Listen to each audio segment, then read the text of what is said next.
Salutations, my Fallout lovers. It is Matty here today with a Fallout 4 discussion video. Today we will be discussing Fallout 4's Nuka World DLC and speculating about the size of its map. I did a similar video to Far Harbor before it launched, and I figured I'd do the same for Nuka World, considering that this is the big DLC of Phase 2. And I wanted to use the same information that we used in the Far Harbor video to speculate about Nuka World, and you'll see what I mean in a second. Now, as always, I will have my source linked in the description down below. And so now let's look at this quote from Todd Howard, which says, "In this first run of DLC, Far Harbor is the largest, but we kind of price that based on what we've done before. So you can look at Far Harbor and say, well, even though the landmass is bigger, it doesn't have as much content as Shivering Isles, which was $30, but it has more content than Dawnguard, which was $20. Now, if you head over to Steam, you can pre-purchase Fallout 4's Nuka World DLC for $20. And now we're gonna have to compare back to Skyrim a little bit, and I'm not sure how well that will work because those are two different generations,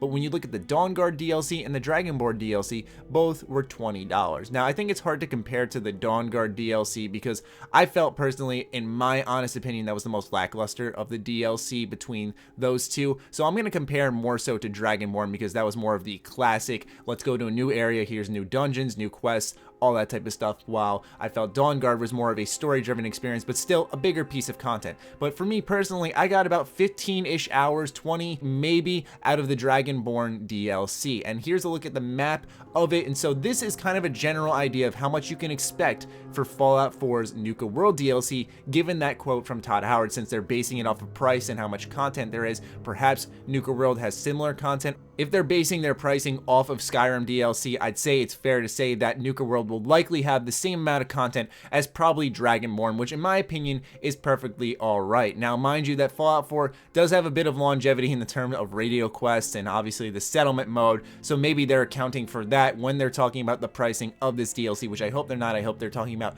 base value content like the amount of locations and weapons and quests, that type of stuff that really matters in a Fallout game. The story, how many times you can go through that in different playthroughs and endings. This is the type of stuff that I'm more so concerned about. But for me personally, based off this quote from Todd Howard, I'd say it's safe to say to expect something along this size of the Dragonborn DLC from Skyrim. In my honest opinion, I'm alright with that. That's a good sized DLC, and hopefully it doesn't take Bethesda too long to do this type of DLC, because if they turned around and did this pretty quickly, that means that maybe they could bring us more DLC like this if it doesn't take too long. I'm more than okay with waiting 2 to 3 months for more content if it means we're going to explore new locations in the Fallout universe, and I think a lot of you guys would agree with me on that. What's relieving though is that they base their prices off of content, not landmass size, which is why I feel that we can bank on more of a Dragonborn sized DLC rather than Dawnguard. But nonetheless, I wanted to quickly bring you guys this information so you know what to expect when you hop into Nuka World.